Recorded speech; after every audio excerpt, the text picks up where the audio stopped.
दोस्तों, प्रणब मुखर्जी साहब हमारे बीच नहीं रहे। ये बहुत ही बुरी खबर है, उनका आज निधन हो गया है। इसकी पुष्टि कर दी गई है। और वो भारतीय राजनीति में जो है बहुत ही महत्वपूर्ण कद उनका था। भारत में उन्होंने बहुत ही महत्वपूर्ण पदों को उन्होंने सुशोभित किया है, जैसे वित्त मंत्री, विदेश मंत्री, रक्षा मंत्री और सबसे महत्वपूर्ण पद भारत का राष्ट्रपति, जिस पे वो 2012 से लेकर 2017 तक विद्यमान रहे। उस पद को उन्होंने सुशोभित किया और आज उनका निधन हो गया है। तो निश्चित रूप से आने वाले एग्ज़ाम के दृष्टिकोण से अगर देखा जाए तो उनके बारे में हर एक चीज़ बहुत ही महत्वपूर्ण है, चाहे उनका व्यक्तिगत परिचय हो, चाहे उनका राजनीतिक सफ़र हो, या फिर उनको पुस्तकें लिखने का बहुत शौक़ था। तो कौन कौन सी महत्वपूर्ण पुस्तकें उन्होंने लिखी हैं, आइए इस छोटे से वीडियो में मुश्किल से 4 से 5 मिनट का वक्त आपका लूँगा। इस वीडियो में वो सब कुछ देखने की कोशिश करते हैं। इसको आप लोग नोट डाउन ज़रूर कर लीजिएगा, क्योंकि आने वाले एग्ज़ाम में बहुत सारे एग्ज़ाम पेंडिंग है। एसएससी का, बैंकिंग का, रेलवे का सारा एग्ज़ाम पेंडिंग है, सब एग्ज़ाम होना है। तो निश्चित रूप से महत्वपूर्ण है आपके लिए। तो 4 से 5 मिनट का वक्त इस वीडियो को दीजिए और अंत तक ज़रूर देखिए इस वीडियो को। तो आइए स्टार्ट करते हैं। सबसे पहले हम व्यक्तिगत परिचय की अगर बात कर लें तो व्यक्तिगत परिचय में आपको उनका पता है, उनका नाम दादा का क्या था? प्रणब मुखर्जी, जो कि बंगाल से थे, इसलिए उनको प्रणब दादा, प्रणब दा सब लोग इस तरह से प्यार से पुकारते थे। उनका जन्म जो है 11 दिसंबर 1935 ईस्वी को हुआ था। जी हाँ दोस्तों, 11 दिसंबर 1935 को हुआ था। जन्म स्थान कहाँ है? तो बीरभूम जिला, पश्चिम बंगाल। बीरभूम जिला, पश्चिम बंगाल। माता का नाम क्या है? माता का नाम था राजलक्ष्मी मुखर्जी, राजलक्ष्मी मुखर्जी। और पिता का नाम के मुखर्जी। पिताजी का नाम क्या था? के मुखर्जी। के का पूरा नाम है कामदा किंकर।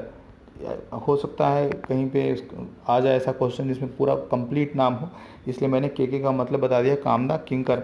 पत्नी का नाम जो है शुभ्रा मुखर्जी। पत्नी का नाम क्या है दोस्तों? शुभ्रा मुखर्जी। ये सारा चीज़ इंपॉर्टेंट है, इसका स्नैपशॉट ले लीजिए, नोट डाउन जरूर कर लीजिए। आगे देखते हैं और क्या कुछ इंपॉर्टेंट है। राजनीतिक सफ़र बहुत ही महत्वपूर्ण है, क्योंकि इसके बारे में आपको क्वेश्चन एग्जाम में जरूर निश्चित रूप से इसी से आने की संभावना सबसे ज़्यादा है।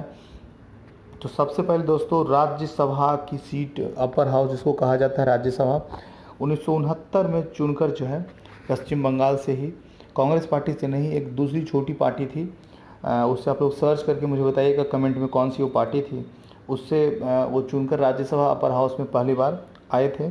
उसके बाद 1982 से 1984 का जो समय था, 1982 से 1984 का जो समय था, सबसे पहले भारत के वित्त मंत्री, फाइनेंस मिनिस्टर ऑफ फाइनेंस जो है वो वित्त मंत्री बने थे। उसके बाद जो है कांग्रेस की सरकार जब 2004 में बनी है, मनमोहन सिंह के नेतृत्व में, जो 2004 में सरकार बनी है, उस समय इन्होंने विदेश मंत्री का पद संभाला था। नहीं, वहाँ पे 3 इम्पॉर्टेंट चीज़ है।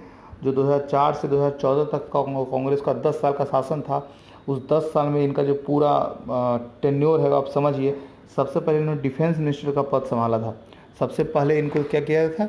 डिफेंस मिनिस्टर, रक्षा मंत्री का पद दिया गया था 2004 से 2006 तक। 2 साल तक ये रक्षा मंत्री थे। 2006 में जो है इनको विदेश मंत्री बनाया गया। 2006 में जो है इनको विदेश मंत्री बनाया गया। 2009 का जब समय आया, जब दोबारा से इलेक्शन हुआ, जब फिर से वो पार्टी जीत कर आई, कांग्रेस पार्टी, दोबारा इलेक्शन में, तो उनको वित्त मंत्री बनाया गया दोस्तों। जी हाँ, 2009 से 2012 तक वित्त मंत्री बनाया गया। 2012 में राष्ट्रपति का इलेक्शन था, तो इनको राष्ट्रपति में कांग्रेस पार्टी की तरफ से नॉमिनेट किया गया और ये भारत के राष्ट्रपति बने 2012 में। 2017 में फाइनली ये राष्ट्रपति, 2017 तक राष्ट्रपति रहे। इनको कुछ सम्मान की अगर बात की जाए तो 2 इनको सम्मान मिले हैं, पद्म विभूषण और भारत रत्न। ये 2018 नहीं है दोस्तों, ये क्या है? 2008 है। ठीक है, ये एरर हो गया टाइपिंग करने में।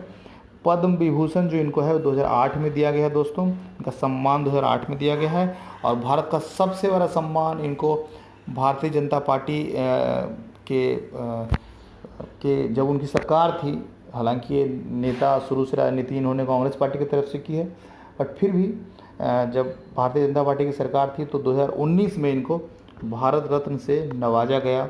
और ये बहुत ही खुशी की बात है, क्योंकि भारत का सबसे बड़ा ये सम्मान है, सबसे बड़ा पुरस्कार है। तो ये सारा चीज़ इंपॉर्टेंट है। भारत रत्न को कब दिया गया, पद्म विभूषण कब दिया गया, राष्ट्रपति कब से कब बने। राष्ट्रपति का डेट अगर कोई पूछे तो 25 जुलाई 2012 से 25 जुलाई 2017 तक ये राष्ट्रपति रहे।